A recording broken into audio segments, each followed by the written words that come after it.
Hello everyone and welcome to Chillingham Castle. Located in the northeast of England, Chillingham Castle is widely regarded as one of, if not the, most haunted places in the country. Throughout its 800-year history, the castle's main purpose has been to kill. It was, after all, one of England's first lines of defence against the Scots, with the main focus being on preventing them from crossing the border to invade England back in the days of William Wallace, when the castle was ruled over by King Edward I, also known as Edward Longshanks, the Hammer of the Scots. Initially, the castle was somewhat less visually appealing, starting off as a tower in the 12th century, and was established by Sir William de Grey, a Norwegian nobleman. In 1344, Chillingham Tower was granted royal licence to crenellate. This allowed the tower to be strengthened and fortified, making it far better protected. Over the years, the castle took on many building projects, making the castle what we see today. To this day, the castle has remained in the Grey family, with Lady Wakefield, a direct descendant of Lady Mary Grey, and her family still residing here. Anyway, enough of that. Let's talk about John Sage. The castle's torturer during the border wars, John Sage was a massive contributor to the bloodshed that took place during this time. He had been one of King Edward I's best men on battlefield, and for this, he managed to work his way up to the rank of lieutenant. Unfortunately for him, he was injured by a Scot during battle. A spear was forced through his leg, something he was never able to fully recover from. From that day on, he would drag his leg behind him, earning himself the name Dragfoot. It's thought that even now, when spending time in his torture room, you can hear the sound of him dragging his leg when he's around. Sage was a brutal and sadistic man. He took great enjoyment in his job, and due to his hatred for the Scots, he revelled in his appointment as castle torturer. He used barrels full of spikes that would be rolled around with a prisoner inside until their flesh was ripped off. Huge boiling pots, utensils to gouge out eyeballs, and cages full of starving rats that would be attached to prisoners' stomachs. I'll leave it to your imagination to work out how the rats were able to find their way out. Peace was the only threat to Sage's position, but in those times it never lasted long. Once again, war broke out, and Sage was back to doing what he did best. However, on this occasion, peace was restored quickly, and so the prisoners he held captive were ordered by Longshanks to be released.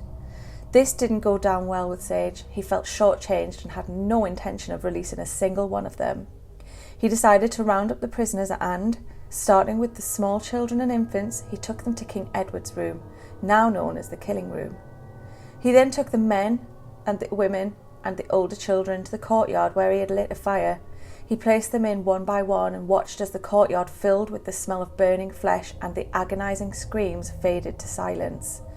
Next, he walked the stone staircase to King Edward's room and bludgeoned every child with an axe. It's said that the cries of this incident can still be heard.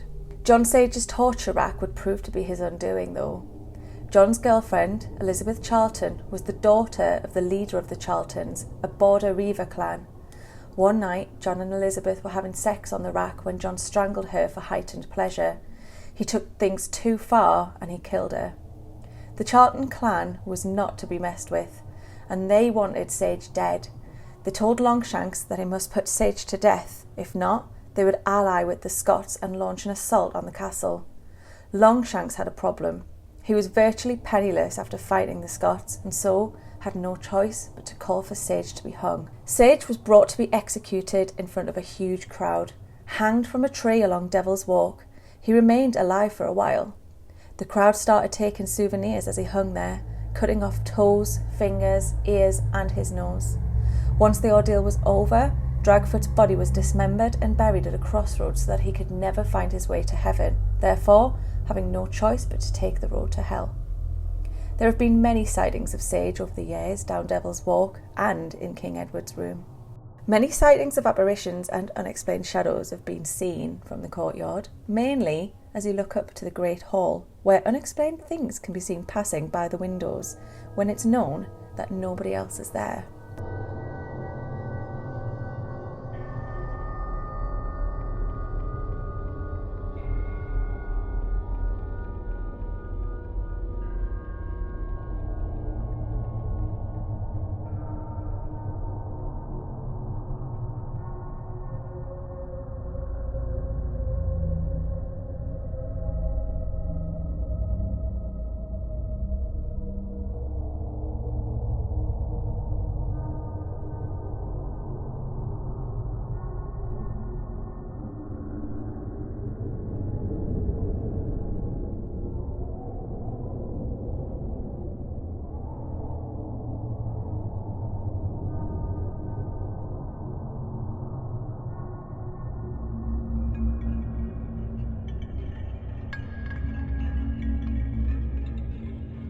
Oh, in the chapel, I went in there once and I just walked in there as I was opening up every morning, and there were two little girls staring at me. And when I turned round, I thought nothing of it. I thought they were just, tourists. Yeah. I turned round and they started giggling, and then I looked back and there was nothing there.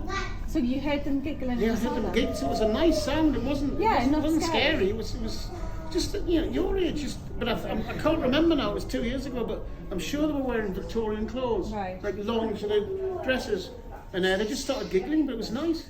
How lovely is that? But it's quite scary in the middle of the day, isn't it? Have you had a scary experience? Well, that was scary. That's very scary. I'd love that. But if you're after ghosts, go to the Edward room. It's the very top room. It's called Edward's bedroom. Right. And apparently, I know about this.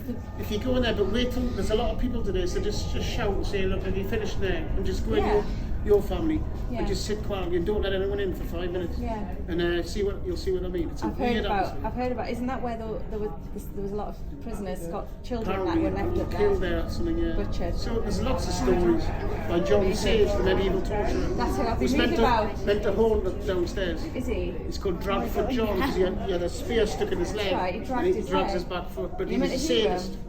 He was a sadist and he loved his job. Yeah. But he's meant to haunt downstairs, but upstairs there's Scottish soldiers. You hear whispering, maybe you'll hear feel somebody touching your neck. Right. But it's hard to explain. It's a weird atmosphere. Just sit quietly and record when you're in there. I will. You might hear something or see something. Amazing. Good luck, if that's the right thing to say.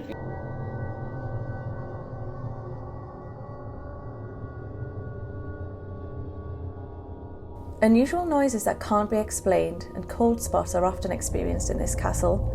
On the Minstrel's Gallery, people have been pushed down the stairs and reported suffering from terrible headaches and overwhelming nausea. Most famous of all the castle's spiritual residents is the Blue Boy, or the Radiant Boy, and he resides in the Pink Room. Sightings of a boy radiating blue light and the sounds of a young boy's cries at around midnight are often experienced in the Pink Room. The story goes that in the 1920s, the body of a young boy was discovered holed up in the wall of the castle. The cloth he was wearing was blue and the bones of his fingers were worn down from his unsuccessful attempts to free himself. He was given a burial on consecrated grounds in hopes that he could finally find peace. If you visit this room today, you may well see flashes of blue. Some claimed it could be caused by electrical faults, but that was investigated and the wall where the Blue Boy was discovered has no electrical cables running through it. It seems the spirit of the Blue Boy remains there to this day.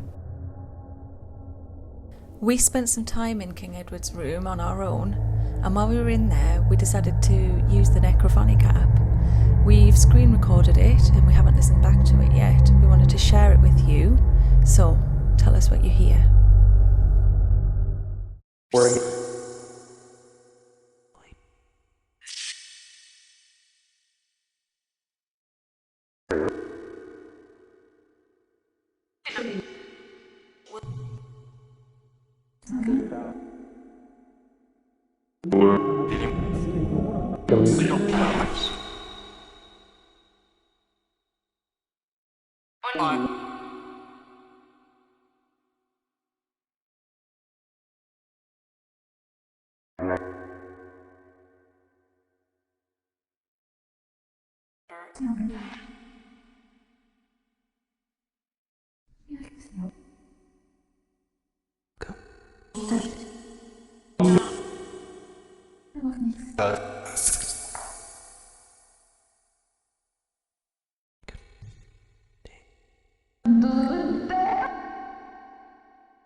Lady Mary Berkeley is another well-known ghost here at Chillingham. She was left here with her child after her husband left her for her sister. Quite often I'll hear what sounds like movement and footsteps up here when I'm on my own and there's nobody else up here. Wow, so you can't... The most obvious case of that is when I'd locked up one day and I'd locked that door and I'd made sure there was nobody in the museum and I was just looking to go down and I was locking the door that's at the top of the stairs that will go down to the hall, and as I was locking it there was somebody on the other side of the door. walking about, and I knew there was nobody there because I checked. Well, yeah, you've locked up. In. Yeah. Yeah. So, and I mean, yeah, everybody who works here has had an interesting experience. When can I get a job then? The hiring? Angus downstairs, I think, has experienced Countess Mary Grime moving around up here, as has one of my other colleagues, Christine. Wow. She, that's her husband, Ford Lord Grey. He left her here when he ran off with her sister. I read about this. Yeah, and she died with a child. Her and a child were left here, weren't they? Yeah, and she died of a broken heart, but not because he'd run off with her sister. She was having an affair with the Duke of Monmouth, illegitimate son of Charles II, who led a revolt against James II in 1685. Yeah. And Ford Lord Grey was in charge of the rebel cavalry that day, and either through ineptitude or treachery, and I think the suggestion is it was treachery because he realised the way things were going to go. He led the cavalry so badly that the rebels were easily defeated. Wow. And he was arrested and imprisoned, but then released. So she actually died of a broken heart because he betrayed her lover, the Duke of Monmouth. Yeah.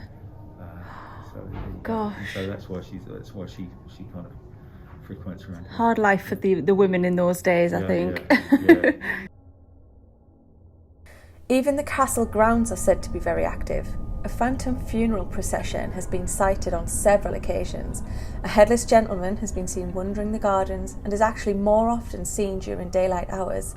And even the lake has had reports of an apparition appearing from it. The lake itself was where the bodies of prisoners were discarded, and legend has it that it carries a curse. If you dip your hands into the water, you'll be pulled under by the souls of those left there. The curse on the lake isn't the only one that belongs to the castle. The Spanish witch can be seen in a portrait hanging in the still room. It's said that she will bring misfortune upon anyone who steals from the castle. This has been proven in the numerous letters that have been later sent by visitors returning their reallocated items back to their rightful home in the hopes that their spate of bad luck since stealing the item will cease. An incredibly small place, the dungeon, also known as the oubliette, was the place for prisoners considered to be of no gain to torture. They would be chained to the walls in this tiny, cramped space with no light. Often prisoners would eat their own flesh or that of other prisoners as starvation kicked in. You can also see scratches marked into the stone walls as well as initials of prisoners held captive there. Unfortunately, survival was the least of their worries, as they would eventually have their limbs broken and would be pushed through a 20-foot drop in the floor. They were left there to die of their injuries or of starvation, whichever happened first. If you look through the grate on the floor, you can still see the remains of a 12-year-old girl, the last to have been killed in there. The wails and groans of these prisoners are often reported by guests staying at the castle. Would you stay there? Even the wild cattle are shrouded in fascinating legend. Based within the castle's vast land since the 1200s, they were thought to have been fenced in to supply meat. This cattle, however, is linked to Celtic folklore, and they're often referred to as the fairy cattle due to the link between the belief that white animals with red ears are connected to the supernatural and the other world. It's said that the fairies intervene to protect the cattle from harm. Chillingham Castle truly is an experience. Every room changes in feel and atmosphere. There is no doubt that this place is shrouded in history and unexplainable phenomena. We can't wait to return. Would you visit here? Would you stay the night? Let us know in the comments.